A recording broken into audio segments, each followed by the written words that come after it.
संतप्त मानस शांत हों, जिनके गुणों के गान में वर्धमान महान जिन विचरे हमारे ध्यान।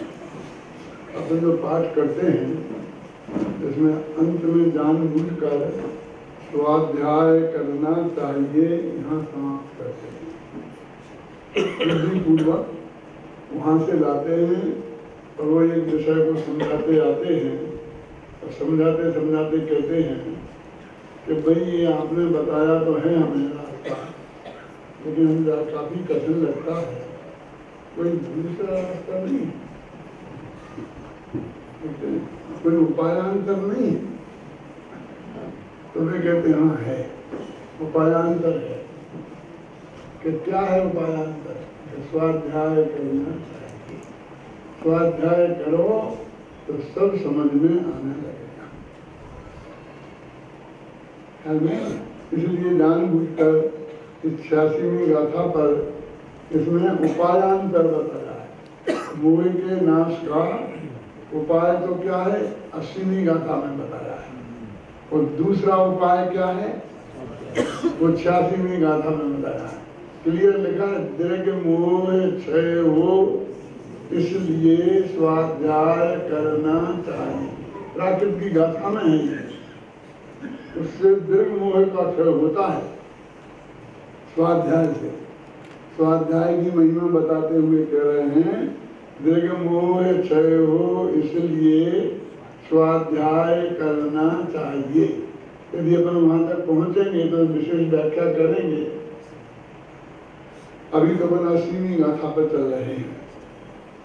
उसके पहले मैं एक बात की तरफ आपका ध्यान आकर्षित करना चाहता हूँ। पूज्य गुरुदेव श्री का प्रवचन अभी आप सुन रहे थे और अंत में अनन्य वाले बोल पर बोल रहे थे। क्या बोल रहे थे? ये भगवान आत्मा कर्मों से अबद्ध स्पष्ट है, अनन्य है, अविशेष है, नियत है और असंयुक्त है। ऐसा जो जानता है वो शुद्ध हृदय को जानता है। ये बात कह रहे थे। इसमें वो अनन्य वाले बोल पर कह रहे थे। बस सिर्फ एक बात पर ध्यान दिलाना है और कुछ नहीं।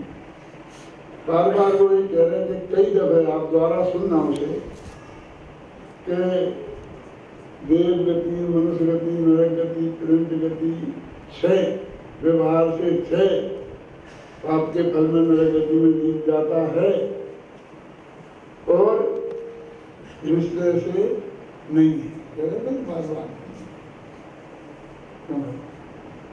आपका गया उपयोग किसी का करूँ? सभी लोगों का गया होगा, मैं ऐसा मान के चलता हूँ, लेकिन वहाँ ऐसा अर्थ नहीं है। घबराना नहीं, गुरुदेव की गलती नहीं निकाल रहा हूँ। हम लोगों की समझ में जो कमी रह जाती है उसकी गलती निकाल रहा है।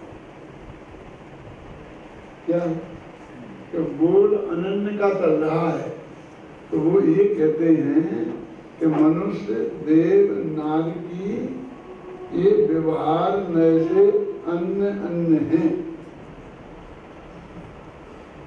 देव देव है, मनुष्य मनुष्य, नाग की नाग की है।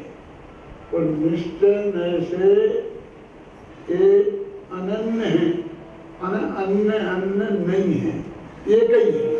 एक ही है माने आत्मा ही। माने बार बार शब्द को तुम एक दफा सुनना घर पर जाकर से, और फिर जो मैं कह रहा हूँ कि जहाँ वे 6 कहें वहाँ कह देना अन्य अन्य है, उसका ये अर्थ करना। आग बीच के घबराना नहीं। क्या? और जहाँ एक कहें कि वे नहीं है तो वहाँ अर्थ करना नहीं है नहीं कह रहे, अन्य अन्य नहीं है, एक आत्मा ही है। ये बात है इस बोल में, क्योंकि अनन्य वाला बोल है।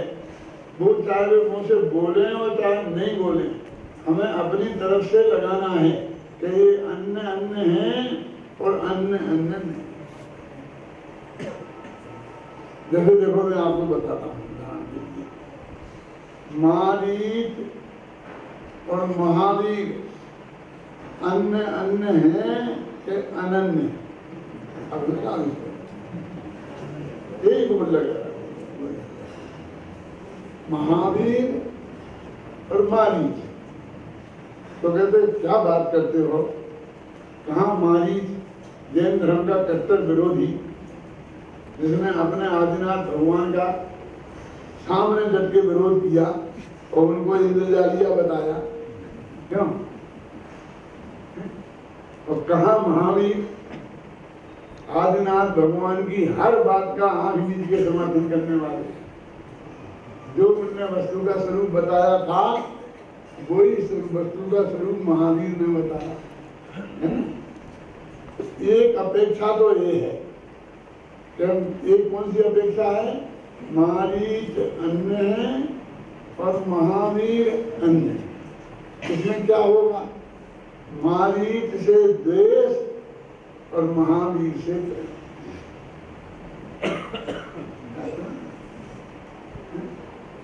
बात सत्य है, क्योंकि महावीर महावीर है, महावीर मारीच मारीच है, मारीच महावीर का है। और फिर वो कहते हैं कि आत्मा की दृष्टि से देखो तो महावीर ही मारीच है और मारीच ही महावीर है, दोनों अनन्य है। अनन्य है माने एक है, जो अपने अंदर अंदर में भेद होता है उसको अन्य कहते हैं, और जो पर द्रव्य के साथ में भिन्नता की बात आती है उसे पृथक कहते हैं। पृथक में और अन्य में फर्क है, समझ रहे ना? तो वो कहते हैं कि मनुष्य देव नायकी एक ही जीव, पहले मनुष्य था अब वो देव हो गया, तो अब वो ही है कि अन्य है, अलग। तो वो कहते हैं एक नए से वो अन्य अन्य है, देव अन्य है और मनुष्य अन्य है। तो दूसरे नए से वो ही जीव है,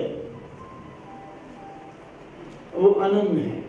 तो ये अन्य अन्य और अनन्य वाला बोल वो समझा रहे थे, और हम समझ रहे थे कि वो निषेध कर रहे, वो कह रहे हैं कि मनुष्य है ही नहीं, नरक है ही नहीं, देव है ही नहीं, देव है ही नहीं। अरे वहाँ वो जो निषेध कर रहे हैं उनके अस्तित्व का निषेध नहीं कर रहे, क्या कर रहे? उनके अनन्यत्व का निषेध कर रहे हैं, अन्य अन्य है ऐसा कह रहे हैं ना।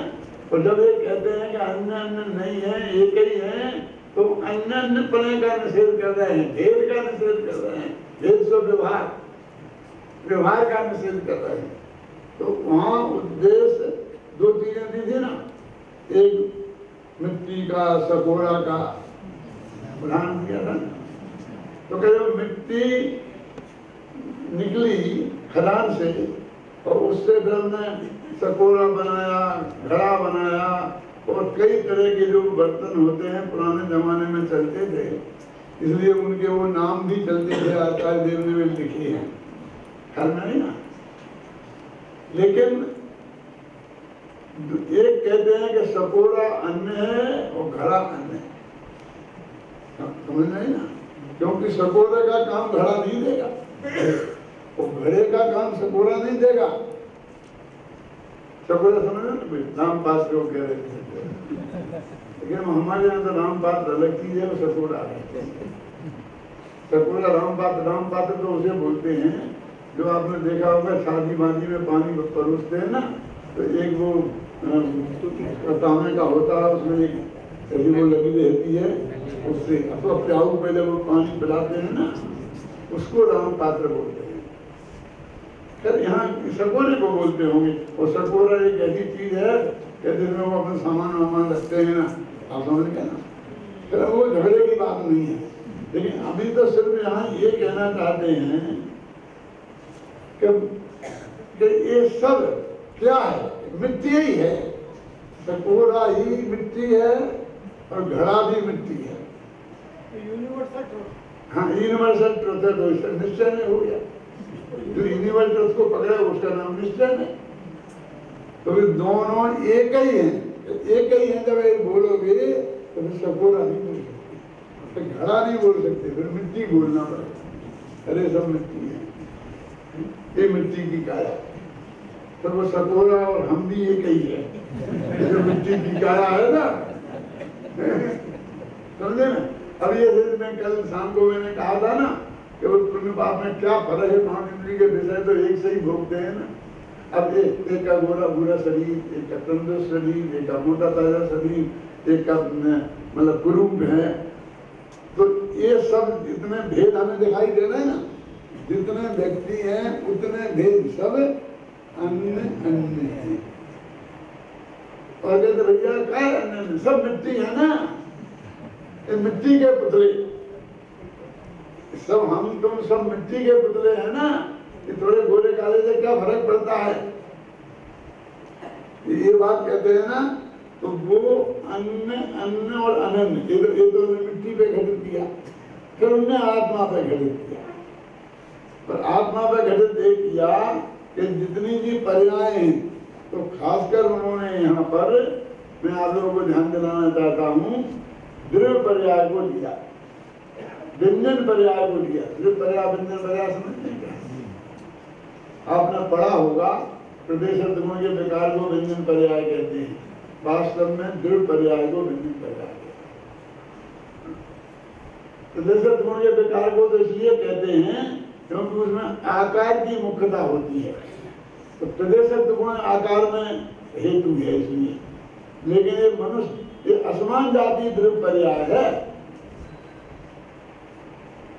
एक बात और भी ध्यान में रखना, अपन बोलते हैं गुण पर्याय माने गुण, ज्ञान गुण की पर्याय, मध्य ज्ञान शुद्ध ज्ञान अमृत ज्ञान है ना। दर्शन गुण की पर्याय, चक्षु दर्शन अचक्षु दर्शन, एक गुण की पर्याय है। और अपन कहते हैं गुणों का समूह द्रव्य है, ठीक है। तो द्रव्य पर्याय किसे कहें? गुणों के समूह की पर्याय को द्रव्य पर्याय कहते हैं। तो गुणों की पर्याय को पर्याय कहते हैं, माने अर्थ पर्याय कहते हैं। तो व्यंजन पर्याय किसे कहें? गुण पर्याय कहते हैं। तो द्रव्य पर्याय किसे कहें? तो गुणों के समूह को द्रव्य कहते हैं, और गुणों का समूह जो द्रव्य है उसकी पर्याय को द्रव्य पर्याय को, लेकिन नहीं द्रव्य पर्याय नहीं। क्या दो द्रव्यों की मिली हुई पर्याय को द्रव्य पर्याय कहते हैं, एक द्रव्य की पर्याय को नहीं कहते हैं। समझ में आया? एक द्रव्य की पर्याय को द्रव्य पर्याय नहीं कहते हैं।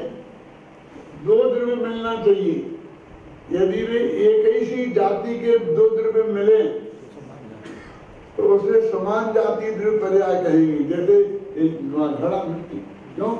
मिट्टी तो अनंत परमाणु में, तो एक एक परमाणु द्रव्य है, लेकिन वो सब एक से हैं, तो उनकी मिली हुई पर्याय को घड़ा कहते हैं, इसलिए वो समान जाति द्रव्य पर्याय नहीं। और ये मनुष्य पर्याय, इसमें आत्मा भी मिला है और पुद्गल भी मिला है। तो असमान जाति के द्रव्यों की मिली हुई पर्याय को व्यंजन पर्याय कहते हैं अथवा द्रव्य पर्याय कहते हैं। तो इनने व्यंजन पर्याय का उदाहरण लिया, द्रव्य पर्याय का उदाहरण लिया कि नारकी, मनुष्य, देव ये व्यंजन पर्याय हैं। तो वो ये कहते हैं कि एक जीव इन अनेक पर्यायों में जाता है। तो वो अनेक है कि एक वो जीव, तो कहते हैं कि एक एक पर्याय की तरफ से देखो तो अनेक है। मनुष्य अलग है, देव अलग है, नारकी अलग है, मोक्ष अलग है, संसार अलग है। और यदि द्रव्य की तरफ से देखो तो एक ही द्रव्य सब पर्यायों में गया है, इसलिए वो अनन्य है। वो अन्य अन्य वाला बोल है, तो उसको हर बात में अन्य अनन्य पर घटित करना है। यदि मेरी बात को इतना मैंने समझ दिया आपको, तो ध्यान से इसका मर्म आपके ख्याल में जम जाए तो घर पर एक दफे गुरुदेव का वो टेप सुनना, ख्याल में ना, जिसमें ये देखना जिसमें क्लियर आएगा कि उनने वहां पर वो अन्य और अनन्य शब्द बिल्कुल उनने गुण कर दिया है। हमें कैसा लगता है जैसे उसमें से वो है ही नहीं, वो है ही नहीं कह रहे हैं, वो ये अनन्य नहीं है, इसके लिए कह रहे हैं अनन्य नहीं है, दोनों एक ही नहीं है, ये कहना चाहते हैं और उसे कहते हैं नहीं है। और दोनों अलग अलग हैं, ये कहना चाहते हैं और उसे कहते हैं। अब नहीं है और है में फर्क पड़ गया ना, अनन्य। तो ये कैसे निकालोगे आप? क्योंकि सब अनन्य वाला बोल चल रहा है ना, वे खुद ही कह रहे हैं 5 बोल हैं, एक आबद्ध स्पष्ट हो गया है, अब दूसरा बीजा बोल अनन्य वाला चलता है ना, तो वो उसी के प्रकरण में बात चल रही है। इसलिए बहुत लोगों ने का ध्यान ऐसा नहीं जाता है। यहाँ भी जो लोग बैठे हैं, मैं समझता हूँ बहुत लोगों का ध्यान नहीं गया होगा, सबका ही नहीं गया होगा, ये तो मैं नहीं मानता। आगे गुरुदेव के हिसाब से अभ्यासी बहुत लोग हैं, लेकिन कुछ लोगों का भी नहीं गया होगा। इसलिए मेरे को विकल्प आया कि मैं इस बात को आपकी तरफ ध्यान आकर्षित करूँ, लेकिन उसको महिमा आएगी यदि आप उसे देखेंगे घर पर जाके। तो अब अपना 80वीं गाथा करनी है। मतलब ये है कि एक चीज समझे तो दूसरी चीज समझ के लिए साथ में लेकर चलना चाहिए, दोनों चीजें आना में आने का। मैं तो ये कह रहा हूँ कि वो जो मेन स्पीकर उन्होंने कहा ना, हम इसकी बात कर रहे हैं, अब ये कह दिया कि हम इसकी बात कर रहे हैं, फिर बार बार उसकी बात करेंगे भी नहीं, उसका नाम ना लें तो भी ये उसी की बात समझना, इतनी सी बात। जैसे उन्होंने कहा कि देखो उस लड़के की शादी हो रही है, वो लड़का बहुत बुद्धिमान है, पढ़ा लिखा है, अच्छा है, अब एक उस लड़के की बात हो रही है। अब बाद में हम उस लड़के का नाम भी नहीं लेंगे, कुछ नहीं कहेंगे, और हम बताते रहेंगे कि नहीं वो एकदम होशियार है, तो आपको अपने आप समझना पड़ेगा कि ये किसके बारे में बात कर रहे हैं।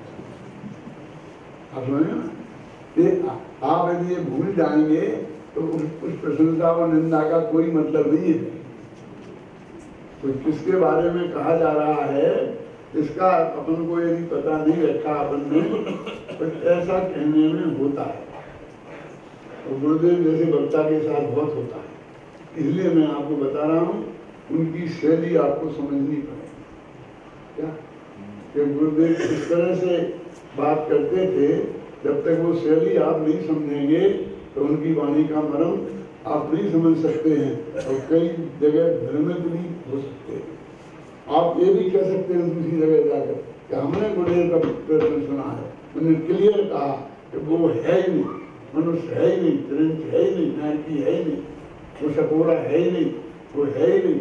अरे वो अन्य भी इसके लिए था, वो है नहीं के लिए नहीं था, वो अस्थि और नास्ति का वर्णन नहीं है।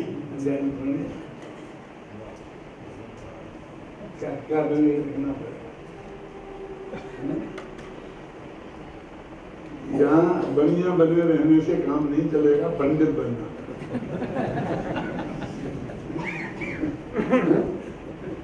अब अपनी देखो गाथा चलती है 80 में, देखो उसकी ऊपर का जो हेडिंग मसालो जिसे आप बोलते हैं, वो क्या लिखा है, अथ कथम मया विदेतव्या मोह वाहिनी इति उपाय मालोचयति। कहते हैं अब मोह रूपी सेना को कैसे जीतना, इसके उपाय की चर्चा करते हैं, आलोचना करते हैं। अब इसकी बात करते हैं कि उस मोह को कैसे जीतना। इसके पहले की पंक्ति पढ़ो आप, संस्कृत में बिल्कुल इसके पहले की ये है ना, इसके पेज नंबर 1 पेज पीछे पढ़ो, शास्त्र रखे ना, इसमें निकाल सकते हो। पर एक गाला 89वीं गाथा उसकी संस्कृत की अंत में अध्यात्म नवनीत में से लिखा है, उसमें भी होगी, हिंदी होगी, हाँ वो हिंदी है, कोई बात नहीं। अब देख क्या लिखा, आया अतो मया मोह वाहिनी विद्याय बद्धा कक्षेयम। इसका क्या अर्थ है, इसलिए अब मैंने मोह की सेना को जीतने के लिए कमर कसी है। अच्छा उन्होंने कहा था ना कि यदि तुम मोह को नहीं जीता तो कितना ही तुम अशुभ भाव का त्याग करना और कितना ही शुभ भाव करना। गुरुदेव की भाषा में कहूँ तो इतना क्रियाकांड पालना कि 9वें गृहवीक में जाकर तुम पैदा हो, महीना और 9वें गृहवीक में पैदा हो, इतना उत्कृष्ट जाति का शुभ भाव करना और सर्व प्रकार के अशुभ भावों का त्याग कर देना। तो भी यदि तुमने क्या मोह को नहीं जीता तो तुम शुद्धात्मा को प्राप्त नहीं करोगे। ये कहा था ना। तो अब वो ये कहते हैं कि अब मैंने मोह की सेना को जीतने के लिए कमर कसी है। बद्धा कस्यम जो शब्द है संस्कृत का, जो संस्कृत भाषा जानते हैं उनको उसका मर्म ख्याल में आया। मैं कमर किसके तैयार हूँ, युद्ध में बोलते कि नहीं बोलते। भले ही आजकल कमर नहीं कसी जाती हो, ऊपर से बम फेंकना है तो कमर कसने की क्या करेंगे। लेकिन पुराने जमाने में जो युद्ध का स्वरूप होता था, तो कमर कस के जाना पड़ता था। चाहे आप अकबर देखते हो या महाराणा प्रताप, लेकिन वो युद्ध के मैदान में जाते हैं तो कमर कस के जाते हैं कि नहीं जाते हैं। तो वो कहते हैं कि मैंने कमर कसी है। अब वो कहते हैं कि मुझे किस प्रकार अतः कथम मया विजेतव्या मोह वाहिनी, मुझे मोह की सेना को कैसे जीतना, उसके उपाय की आलोचना करते हैं। आलोचना करते हैं, आलोचना होने के लिए बुराई नहीं होता।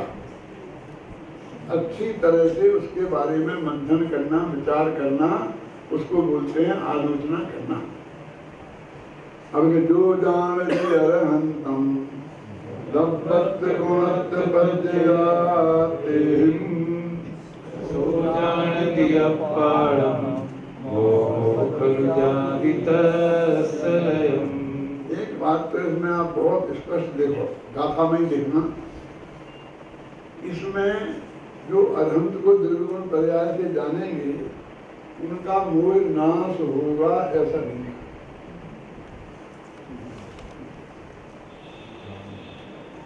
बल्कि ऐसा कहा है कि जो अपने आत्मा को जानेंगे उनका मोह नाश होगा।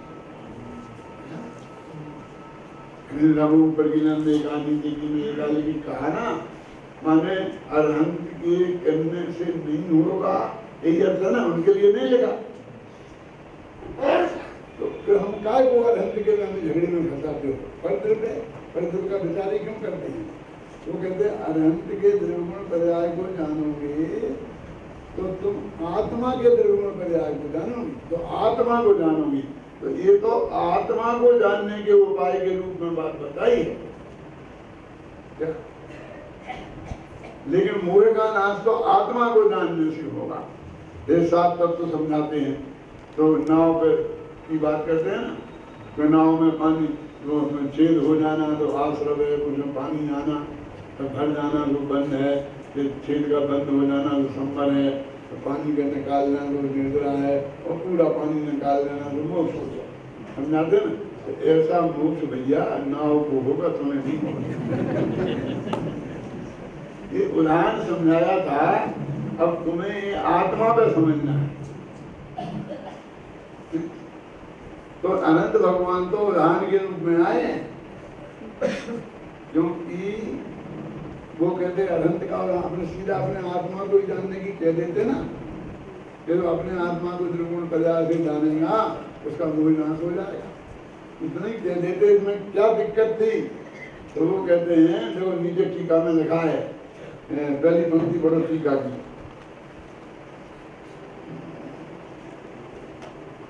पहली नहीं तीसरी पढ़ो। अरहंत का स्वरूप अंतिमताओं को प्राप्त होने वाले सोने के स्वरूप की भांति सर्व प्रकार से स्पष्ट है। कहते वो अनंत का स्वरूप है, हमारा नहीं है। हमारा द्रव्यगुण से तो ठीक है, पर्याय में मेरा बखेरा है। वो आइए, मैं गुरुदेव का भी पढ़ के सुनाऊंगा इसमें। गुरुदेव का पहले ही बात ये लिखा हुआ है, इसे निकालो, देखो परमात्मा इसमें से जो किताब है, लिखा है कि इन दोनों में अंतर है। अंतर नहीं है, नहीं लिखा।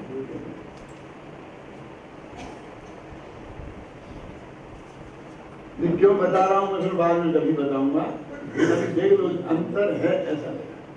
वो नीचे की पंक्ति है बिल्कुल।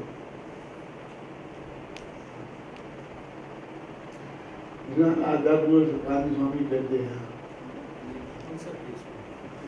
तो निकाला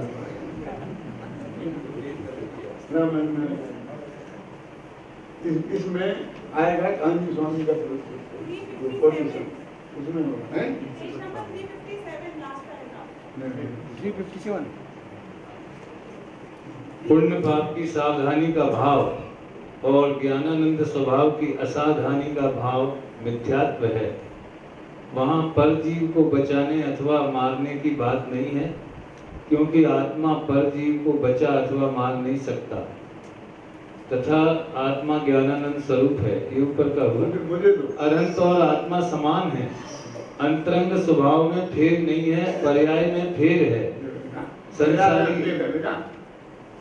संसारी को अल्पज्ञता और राग द्वेष है, और भगवान को सर्वज्ञता और वितरागता है।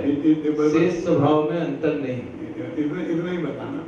पर्याय में अंतर है। एक गुरुदेव ने भी अपने प्रवचन में बहुत स्पष्ट शब्दों में कहा। प्रचलित धारणा यही है कि गुरुदेव ये कहते हैं कि अंतर नहीं। ये तो मैं कह रहा हूं, धारणा यही है ना, इसलिए मैं बता रहा हूँ। अभी मैं आपको और ज्यादा स्पष्ट करूँ कि जब मैं यहाँ पर जब देवलाली नहीं बनी थी, ये रचना नहीं हुई थी, तब भी हम देवलाली में आया करते थे, पेड़ लगाते थे, प्रणाम संकल्प में ठहरते थे, और वो कौन सी में प्रवचन करते थे, खानाबाड़ी का हॉल में, उसमें प्रवचन करते थे, हैं? और उधर आगे जो है श्रीमद का आश्रम, वहाँ भोजन बनता था, वहाँ हम शिविर करते थे।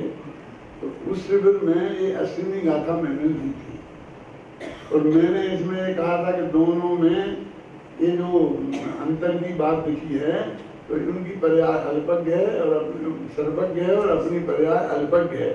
तो छूटते ही विरोध किया था कि नहीं उसमें तो क्लियर लिखा है कि दोनों में बहुत बात चला, निपट गया था सब कुछ। ये भी बात नहीं है क्या अंतर है कि नहीं है, मैं दोनों समझाऊंगा आपको, घबराना नहीं। अंतर नहीं है ये भी अर्थ है, और अंतर है ये भी है, और दोनों का अर्थ क्या है और दोनों का प्रयोजन क्या है, वो सब मैं आपको स्पष्ट करूँ। लेकिन आपका ध्यान उस पर आकर्षित हो जाए, इसके लिए मैं इतनी बात आपको कह रहा हूँ कि आप इस पर ध्यान रखना। क्या वो कहते हैं कि अनंत भगवान को जानने की जब हम बात तुमसे कह रहे हैं, तो यहाँ तो कहते हो परदेव जानो ही मैं, और परदेव के झगड़े में पड़ते ही क्यों, और परदेव के तुम करते ही धरता नहीं हो, परदेव से तुम्हें कुछ लेना ही देना नहीं है। अपने आत्मा को जानो तो तुम्हारा वो नष्ट हो जाएगा, आत्मा की अनुभूति होगी ना, तभी तो वो ज्ञान लब्धि में तब जाके सम्मा दर्शन होगा। और तुम परमात्मा को अनंत के देवगुण पर्याय जानते रहोगे तो उसको तो सम्मा दर्शन होने वाला नहीं।